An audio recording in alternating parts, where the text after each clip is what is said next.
سند عالی کسے کہتے ہیں، سند نازل کسے کہتے ہیں؟ جو سند عالی اور سند نازل میں فرق نہیں جانتا، جو یہ نہیں جانتا کہ خبر واحد کسے کہتے ہیں، حدیث مشہور کسے کہتے ہیں، ضعیف کسے کہتے ہیں، یا یہ نہیں جانتا کہ افضلیت ثابت کرنے کے لیے خبر واحد کافی ہے یا نہیں، جس کے پاس میزان ہی نہیں، ترکھڑی نہیں، چھاننی نہیں جس میں دلیلوں کو چھانا جاتا ہے، وہ اگر کوئی ایک فضائل والی حدیث پڑھ لے اور کہ اس سے ثابت ہو گیا فلاں ہستی اعلیٰ ہے، افضل ہے، تو گویا اس نے اپنے اوپر بھی ظلم کیا، اور جس کو آگے وہ اس عقیدے پہ لگائے گا اس پہ بھی ظلم کیا۔ یہ بات یاد رکھیں، کوئی ایک حدیث پڑھ کے نتیجہ نہیں نکالا جا سکتا، یہ بطور اصول آپ کے سامنے بیان کر رہا ہوں۔ کوئی ایک حدیث پڑھ کے آپ نتیجہ نہیں نکال سکتے جب تک اس موضوع پر دوسری حدیثیں نہ دیکھ لیں، اور پھر ان کا آپس میں موازنہ نہ کر لیں، اور پھر ان سے جو چیز ثابت ہوتی ہے اس کو سامنے نہ لے کے آئیں۔ حدیثیں مختلف موضوعات پر ہیں، سنت ثابت کرنے کے لیے ان ساری حدیثوں کو سامنے رکھ کے پھر حدیثوں سے سنت کو نکالا جاتا ہے۔ یہ بھی مشکل گفتگو ہو جائے گی، آسان سی بات آپ کے سامنے عرض کر رہا ہوں۔ دو موضوع میں بیان کر چکا ہوں، ایک تو ایمان کی اہمیت، اور دوسری بات یہ کہ عقیدہ ہر نتھو خیرہ نہیں بیان کر سکتا، عقیدہ پیشہ ور واعظوں کے بس کی بات نہیں کہ پیشہ ور واعظ عقیدے کو بیان کرے، عقیدہ بیان کرنا متکلمین کا کام ہے۔ متکلمین، آپ کسی بڑے ہسپتال میں گئے تو آنکھوں کا چیک اپ کرانا تھا، تو غلطی سے آپ اس ڈاکٹر کے کمرے میں نہیں گئے جہاں آنکھوں کا ڈاکٹر بیٹھتا ہے، دوسرے کمرے میں چلے گئے جہاں گردوں کا ڈاکٹر بیٹھتا ہے۔ آپ نے اپنی فائل اس کے سامنے رکھی تو فائل دیکھ کے وہ کہنے لگا غلط کمرے میں آ گئے ہیں، وہ آئی اسپیشلسٹ جو ہے نا وہ ساتھ والے کمرے میں بیٹھا ہے، میں گردوں کا اسپیشلسٹ ہوں۔ تو آپ کہیں گے اچھا غلطی ہوگی، چلے میں اس کے پاس چلا جاتا۔ ایسا ہی ہوتا ہے یا نہیں؟ تو اس طرح عقیدہ بیان کرنا جو ہے نا، یہ ہر عالم کے بس کی بھی بات نہیں ہے۔ ہاں، عقیدے کی جو ہے وہ علماء نے جو لکھا ہے متکلمین نے، اس کو آگے ممبر پہ بیان تو وہ کر سکتا ہے، لیکن عقیدے کو واضح کرنا، عقیدے کے دلائل دینا، یہ پیشہ ور واعظوں کے بس کی بات نہیں۔ اس کے لیے جو علماء ہیں جنہوں نے زندگیاں گزاری ہیں عقیدہ سمجھنے میں اور بیان کرنے میں، شرح عقائد نصفی پڑھیں تو پھر پتہ چلے گا۔ وہ کتابیں جو لکھی ہی عقیدے کے موضوع پر گئی ہیں، کتاب الشریعہ پڑھیں، علامہ آجری رحمۃ اللہ تعالی علیہ کی کتاب الشریعہ عقیدے پر لکھی، ماتریدی علماء اصولیین جو ہیں ان کے اصولوں کی روشنی۔ تو دو باتیں جو میں نے آپ کے سامنے بیان کی ہیں، ان میں سے ایک تو یہ ہے کہ ہماری سب سے بڑی دولت ایمان ہے، اور دوسری بات یہ میں نے عرض کیا ہے کہ عقیدہ ثابت کرنے کا ایک میرٹ ہے، ایک معیار ہے، جب دلیل اس معیار پہ آئے گی تو پھر اس دلیل کو قبول کیا جائے گا۔ تیسری بات، چونکہ آج موضوع ہے عقائد کی درستگی اور شان سیدنا صدیق اکبر رضی اللہ تعالیٰ عنہ، تو عقائد کی درستگی میں آپ کے سامنے چند ایک عقائد بیان کر رہا ہوں۔ عقائد میں جو سب سے بنیادی عقیدہ ہے وہ عقیدہ توحید ہے۔ اس کائنات کو بنانے والا ایک اللہ ہے، وحدہ لا شریک ہے، اس کے سوا کوئی عبادت کے لائق، اس کے سوا کوئی سجدے کے لائق، وہ بے نیاز ہے، باقی سب اس کے محتاج ہیں، اللہ کسی کا محتاج نہیں، اور اللہ کے سوا کوئی بے نیاز۔ شان صمدیت ہے تو صرف اللہ کی ہے۔ انبیاء اور اولیاء بڑی شانیں رکھتے ہیں، پر نبیوں اور ولیوں کی جتنی بھی شانیں ہیں وہ اللہ نے عطا کی ہیں۔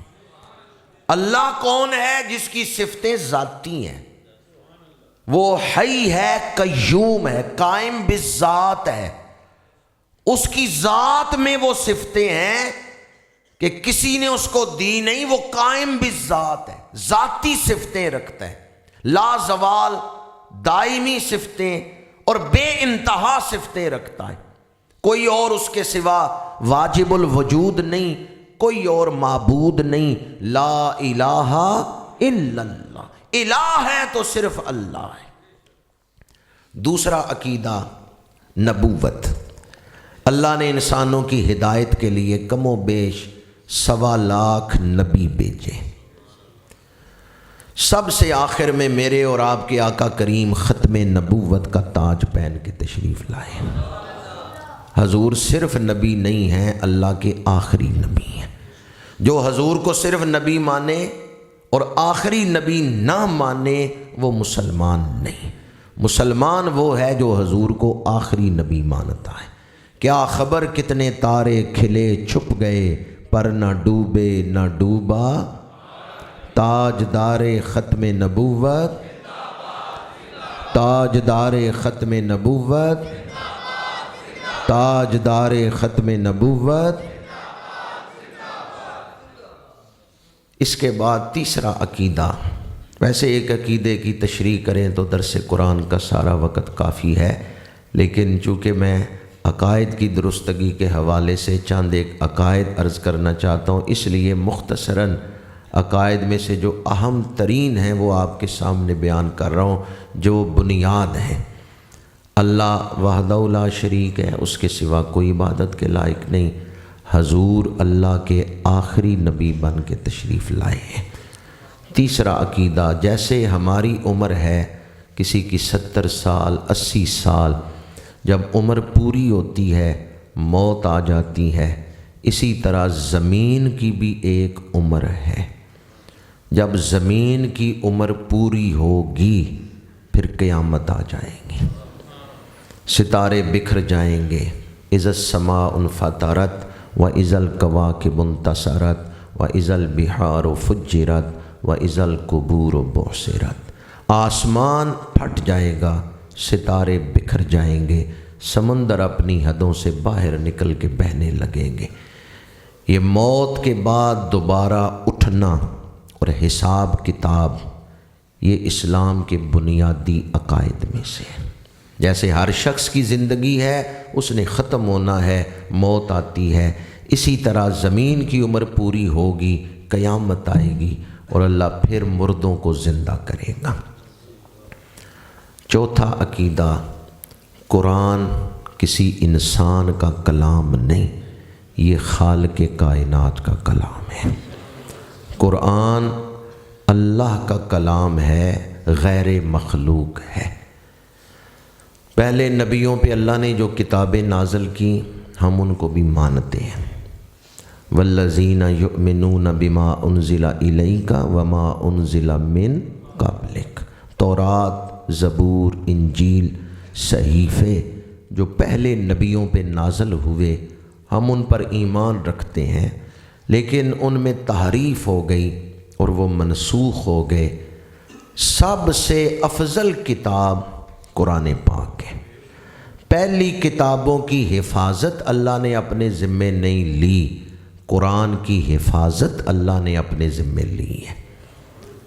الحمد سے والناس تک 114 سورتیں، 30 پارے، یہ اللہ کا کلام ہے، محفوظ ہے، اس میں کوئی کمی بیشی نہیں ہوئی۔ جتنا قرآن حضور کے سینہ پاک پہ نازل ہوا ہے آج ہمارے پاس موجود ہے، اور دل کی کھڑکیاں کھول کے سنے کہ جو قرآن کو نہ مانے وہ مسلمان نہیں ہے۔ آج اس دنیا میں ایسے لوگ موجود ہیں جو اپنے آپ کو مسلمان کہتے ہیں اور قرآن کے بھی منکر ہیں، قرآن کو بھی نہیں مانتے۔ ایسے ان کی تقریریں نیٹ پہ موجود ہیں کہ بہت جلدی ہم وہ قرآن سامنے لائیں گے جس میں فلاں صورت بھی ہے، فلاں صورت بھی ہے، اتنے پارے ہیں۔ اور بعض کے نزدیک امام غائب کے پاس اصل قرآن ہے، تو جب وہ امام منتظر آئیں گے تو وہ اصل قرآن لائیں گے۔ تو جنہوں نے اللہ کی حفاظت کو نہیں مانا، جو اس قرآن کے منکر ہیں، ایمان نہیں۔ مومن وہ ہے جو قرآن پہ ایمان رکھتا ہے۔ جب اللہ نے فرمایا انا نحن نزلنا الذکر وانا لہ لحافظون، کہ ہم نے ذکر کو نازل کیا اور ہم اس کی حفاظت کرنے والے ہیں، تو اب کوئی اس قرآن میں کمی بیشی کر سکتا ہے؟ اب کوئی اس میں تحریف کر سکتا ہے؟ نہیں، حفاظت اللہ نے اپنی ذمہ لی۔ آج بعض لوگ ایسے ہیں جو مقدس ہستیوں کا نام لے کر قرآن کے منکر ہیں، مقدس ہستیوں کا نام لے کر قرآن مجید کا انکار کر رہے ہیں، قرآن کو ہی نہیں مانتے۔ اس لیے میں نے کہا آپ خوش نصیب ہیں جو اہل سنت و جماعت کے گھروں میں پیدا ہوئے ہیں۔ آپ ان تمام بنیادی ضروریات دین کو ماننے والے ہیں جن کی وجہ سے بندہ مومن بنتا ہے۔ اللہ کی توحید، نبیوں کی نبوت، حضور کی ختم نبوت، قیامت، قرآن پاک، یہ 4 عقیدے میں نے آپ کے سامنے بیان کیے۔ اس کے علاوہ ایمان مفصل میں ہم فرشتوں کے بارے میں بھی پڑھتے ہیں اور تقدیر کے بارے میں بھی۔ اللہ تعالیٰ نے انسانوں کی تقدیر جو لکھ دی ہے، واقعات اسی کے مطابق رونما ہوتے ہیں۔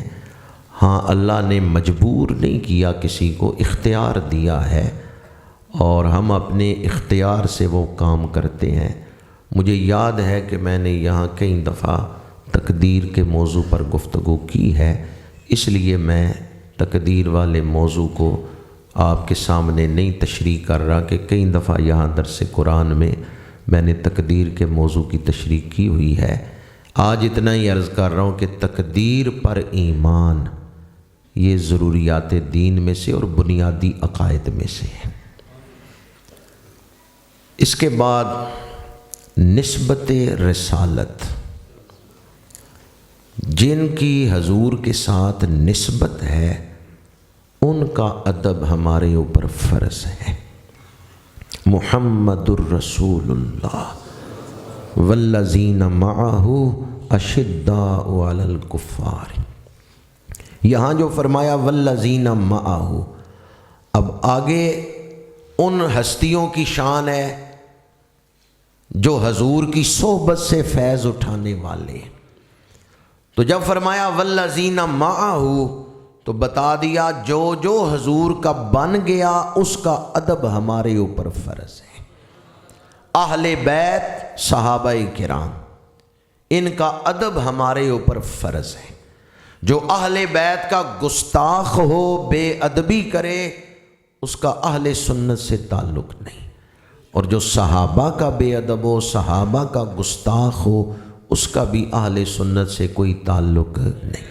ایک خارجی ہیں، ایک رافضی ہیں۔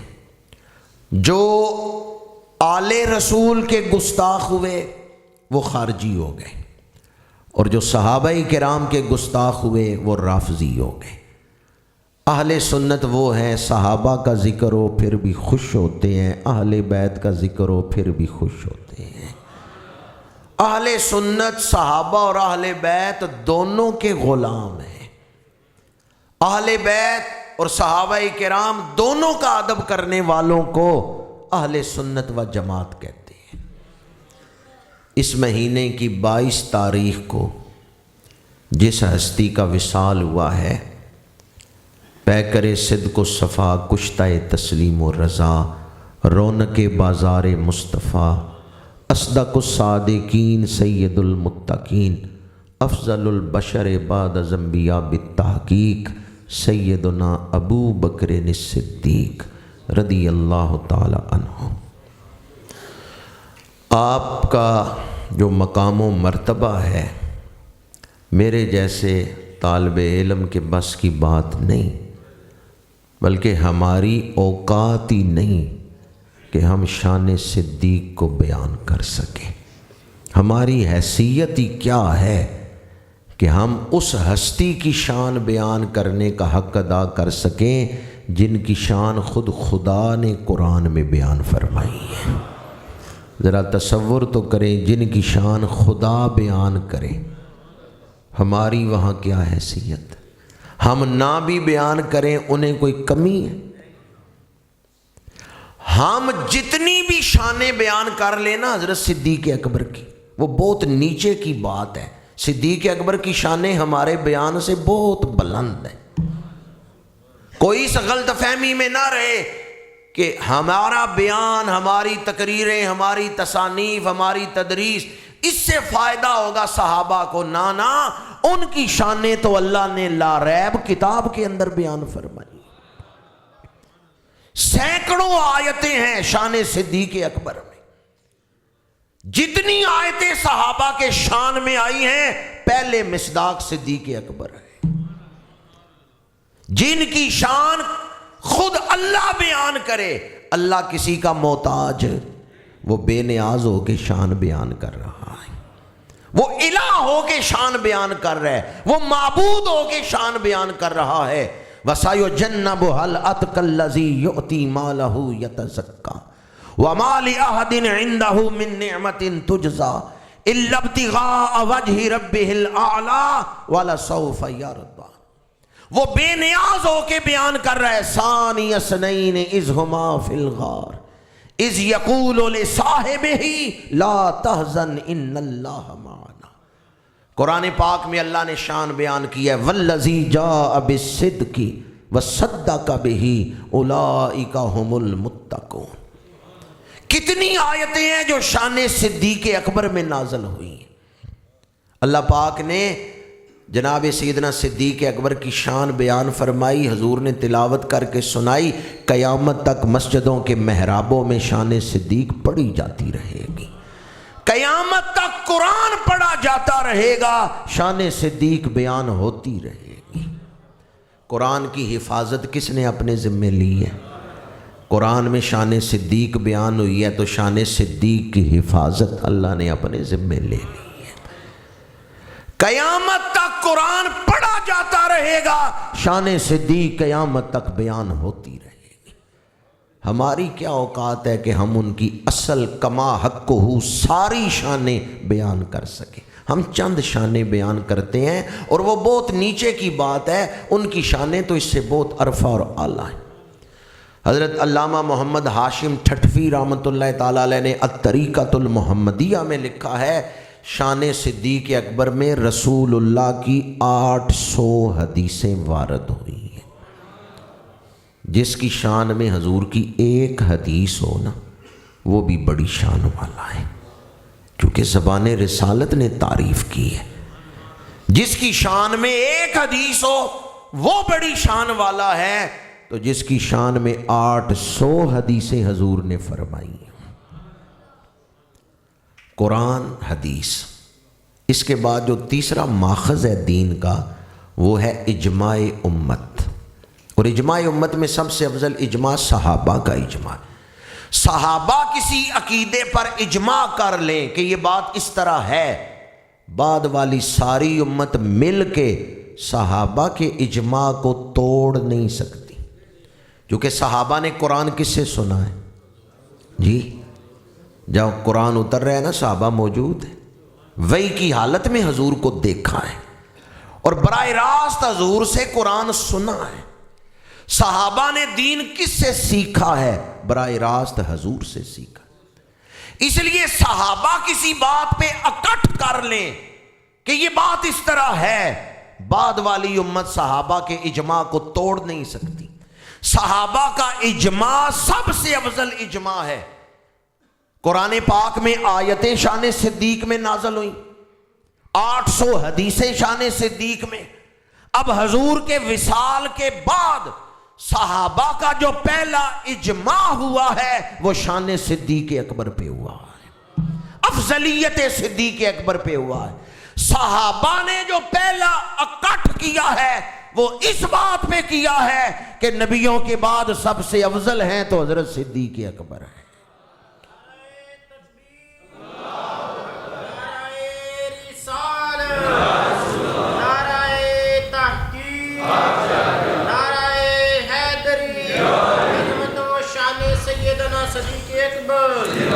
صحابہ کے بعد پھر تابعین، تبع تابعین، ائمہ مجتہدین، چاروں امام، امام اعظم ابو حنیفہ، امام مالک، امام شافعی، امام احمد بن حنبل، سب کا عقیدہ ہے سیدنا صدیق اکبر نبیوں کے بعد سب سے افضل ہیں۔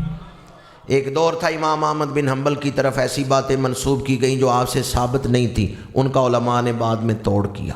اس لیے میں یہ بات ذمہ داری سے کہہ رہا ہوں، چاروں ائمہ مجتہدین کا عقیدہ ہے نبیوں کے بعد سب سے افضل ہیں تو حضرت صدیق اکبر ہیں۔ پھر اولیاء کرام حضور غوث پاک کو پڑھیں۔ کئی قادریوں سے میں کہتا ہوں پورے قادری بنو، حضور غوث اعظم کا عقیدہ اپناؤ، جو حضور غوث اعظم نے لکھا ہے وہ عقیدہ اپناؤ۔ حضرت داتا گنج بخش علی اجویری، حضور غریب نواز، امام ربانی، سب ہستیوں نے یہ کوئی 2-4 مولویوں کا یا 8-10 مولویوں کا عقیدہ نہیں کہ صدیق اکبر افضل ہیں، یہ ساری امت کا عقیدہ ہے۔ سمجھ آیا مسئلہ؟ نبیوں کے بعد سب سے افضل حضرت صدیق اکبر ہیں، یہ 2-4 بندوں کا عقیدہ ہے، یہ 10-20 مولویوں کا عقیدہ ہے، یہ کوئی 200 یا 400 علماء کا عقیدہ نہیں، یہ حضور کی ساری امت کا، جس میں صحابہ ہیں، تابعین ہیں، تبع تابعین ہیں، ائمہ مجتہدین ہیں، اولیاء کاملین ہیں، یہ اکابرین امت کا عقیدہ ہے کہ نبیوں کے بعد سب سے افضل ہیں تو حضرت صدیق اکبر ہیں۔ یہ اکابرین امت کا عقیدہ ہے، یہ اجماع امت ہے، یہ قطعی عقیدہ ہے، یہ فضیلت کا موضوع نہیں، یہ افضلیت کا موضوع ہے۔ جو فضیلت اور افضلیت میں فرق نہیں کر سکتا اسے کیا حق ہے کہ وہ اس موضوع پر گفتگو کر سکے۔ فضیلت حدیث ضعیف سے بیان ہو جاتی ہے، فضیلت خبر واحد سے بیان ہو جاتی ہے، لیکن حدیث ضعیف یا خبر واحد سے افضلیت نہیں ثابت ہوتی، اس کے لیے حدیث صحیح کی ضرورت ہے، متواتر ہے، اور اس کے لیے شرائط ہے۔ لیکن اگر کوئی حدیث ضعیف بیان کر کے، مثلا میں اکثر اس کی مثال دیتا ہوں، ایک صحابی ہیں حضرت خزیمہ، انہوں نے ایک گواہی دی، جو گھوڑے کا حضور نے سودا کیا تھا، تو جس سے سودا کیا وہ مکر گیا، تو اس نے کہا کہ آپ کا گواہ ہے تو لائیں۔ میرے آقا کریم نے سودا کیا ہے، پیسے لے کے آئے ہیں، کافر مکر گیا ہے، وہ کہتا ہے کوئی گواہ ہے تو لائیں، سودا ہوا ہی نہیں۔ حضرت خزیمہ آگے بڑھے، انہوں نے کہا میں گواہی دیتا ہوں سودا ہوا ہے۔ میرے آقا کریم نے فرمایا خزیمہ تو موجود نہیں تھا، گواہی کیوں دے رہے ہو؟ یا رسول اللہ آپ کے فرمان پر دیکھے بغیر خدا مان لیا ہے، گھوڑے کا سودا نہیں مان سکتے۔ میرے آقا کریم نے فرمایا خزیمہ کی اکیلی گواہی 2 گواہیوں کے برابر ہے۔ یہ کسی اور صحابی کو بھی فرمایا کہ اکیلی گواہی 2 کے برابر ہے؟ نہیں، یہ صرف حضرت خزیمہ کے لیے۔ اب کوئی کہہ سکتا ہے کہ حضرت خزیمہ سارے صحابہ سے افضل ہو گئے ہیں؟ نہیں کہہ سکتا، اس لیے کہ یہ حضرت خزیمہ کا امتیاز ہے، یہ ان کی خصوصی شان ہے، لیکن اس سے افضلیت نہیں ثابت ہو۔ ایک صحابی ہیں جن کو فرشتوں نے غسل دیا تھا، حضرت حنظلہ غسیل الملائکہ، اور بھی کوئی صحابی آپ کے ذہن میں ہیں جن کو فرشتوں نے غسل دیا؟ تو آپ کہہ سکتے ہیں حضرت حنظلہ سارے صحابہ سے افضل ہے؟ نہیں کہہ سکتے۔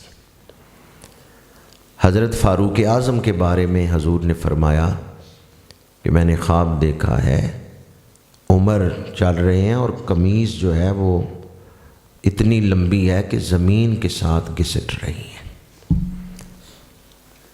تو عرض کیا گیا یا رسول اللہ اس کی تعبیر کیا ہے؟ فرمایا یہ جو لباس ہے اس سے مراد تقویٰ ہے، یعنی فاروق اعظم تقویٰ میں اعلیٰ مقام پر ہے۔ تو کیا اب آپ کہہ سکتے ہیں کہ حضرت فاروق اعظم سب سے افضل ہیں؟ مراد مصطفیٰ کون ہے جنہیں حضور نے مانگا ہے؟ فاروق اعظم کہہ سکتے ہیں سب سے افضل ہیں؟ نہیں، یہ ان کی انفرادی شان ہے، امتیاز ہے، لیکن افضلیت کے لیے یہ حدیث نہیں بیان ہو سکتی وہ خواب والی، لباس والی، اس لیے کہ وہ خبر واحد ہے۔ افضلیت کا جو میرٹ ہے اس کے لیے جو معیار ہے اس معیار کی دلیل لانا پڑے گی۔ اب جو بندہ اس کو جانتا ہی نہیں کہ حدیث ضعیف کیا ہے، خبر واحد کیا ہے، وہ تو کسی بیان کرنے والے سے ایک حدیث سنتا ہے، اس پر ہی خود فیصلہ کر لیتا ہے کہ جس سے یہ ثابت ہو گیا۔ خدا را ایمان کے فیصلے خود نہ کریں، ایمان کے فیصلے اللہ اور اس کے رسول کو کرنے دیں۔ دوبارہ عرض کر رہا ہوں، ایمان کے فیصلے خود نہ کریں۔ حضور فیصلہ کریں، بندہ نہ مانے مومن ہوگا؟ جب حضور نے اپنا مصلی دیا نا حضرت صدیق اکبر کو کہ ابو بکر سے کو میرے مصلی پہ کھڑے ہو کے نماز پڑھائیں، تو حضور نے بتا دیا سب میں افضل کون ہے۔ تو اب یہ فیصلہ کون کرے گا کہ افضل ہیں؟ اللہ کے نبی۔ حضور نے مسجد اقصیٰ میں نبیوں کو نماز پڑھائی، سارے نبی مقتدی، حضور امام۔ ہم کہتے ہیں حضور نماز پڑھا رہے ہیں، نبی مقتدی ہیں، سب سے اولیٰ و اعلیٰ۔ پتہ چلتا ہے امامت بیان کر کے افضلیت بیان کرتے ہیں۔ مسجد اقصیٰ میں جو نماز حضور نے نبیوں کو پڑھائی، ہم کہتے ہیں حضور نبیوں سے افضل ہیں اس لیے امامت کرا رہے ہیں۔ تو جو نبیوں کے امام ہیں انہوں نے صدیق اکبر کو مصلی پہ کھڑا کیا ہے۔ حضور جانتے ہیں کس میں امامت کی شان پائی جاتی ہے، حضور جانتے ہیں کس میں امامت کی شان اور صفتیں پائی جاتی ہیں، یا امامت کے لیے معیار کیا ہے حضور جانتے ہیں۔ پہلا حج اسلامی تاریخ میں پڑھا گیا تو حضرت صدیق اکبر کی امارت میں، اور پہلی نماز امت کو پڑھائی ہے حضور کے حکم سے۔ حضور نے اپنے مصلی پہ کسی کو کھڑا کیا وصال سے پہلے، 17 نمازیں حضرت صدیق اکبر نے پڑھائی ہیں۔ تو اس سے ثابت ہوتا ہے حضور کی نظر میں امت میں افضل ہیں تو صدیق اکبر ہیں۔ دوبارہ عرض کر رہا ہوں، میری کیا حیثیت میں اس ہستی کی شان بیان کر سکوں۔ حضرت صدیق اکبر کے حوالے سے میں اتنا ہی عرض کر رہا ہوں کہ اسوہ رسول دیکھیں یا سیرت صدیق اکبر دیکھیں، کردار ایک ہی نظر آتا ہے۔ کون ہے صدیق اکبر؟ کسے ہم صدیق اکبر کہتے ہیں؟ ذرا دل کے کانوں سے سنیں۔ اگر رسول اللہ آئینے کے سامنے کھڑے ہوں، اگر رسول اللہ آئینے کے سامنے کھڑے ہوں تو آئینے میں جو عکس نظر آئے گا نا اسے ہم صدیق اکبر کہتے ہیں۔ نہیں سمجھے میں نے کیا بیان کیا ہے؟ جو مقصد حضور کا وہ مقصد صدیق اکبر کا، جو مشن حضور کا وہ مشن صدیق اکبر کا، جن چیزوں سے حضور راضی ہوتے ہیں ان سے صدیق اکبر راضی ہوتے ہیں، جو حضور کو ناپسند ہیں وہ صدیق اکبر کو ناپسند ہے۔ صدیق اکبر کی سوچ کا ہر رخ، ہر زاویہ حضور کی طرف ہی مڑتا ہے۔ صدیق اکبر کی سوچوں کا محور رسول اللہ ہے۔ جس طرح کعبے کے گرد حاجی طواف کرتے ہیں، صدیق اکبر کی سوچیں ذات رسول کا طواف کرتی ہیں۔ اس لیے آپ سیرت رسول کو دیکھ لیں یا سیرت خلیفہ رسول کو دیکھ لیں، کردار ایک ہی نظر آتا ہے، حسن ایک ہی نظر آتا ہے۔ فنا اتنا تو ہو جاؤں میں تیری ذات عالی میں، جو مجھ کو دیکھ لے اس کو تیرا دیدار ہو جائے۔ حضرت صدیق اکبر فنا پھر رسول کے اعلیٰ مقام پر ہے۔ عشق کا ہم نے نام سنا ہے، محبت کا نام سنا ہے، پر محبت کہتے کسے ہیں یہ پوچھے حضرت صدیق اکبر سے۔ وفا کسے کہتے ہیں یہ پوچھے حضرت صدیق اکبر سے۔ جب نہ سمایا کہیں عالم تخلیق میں، عشق نبی ڈھل گیا پیکر صدیق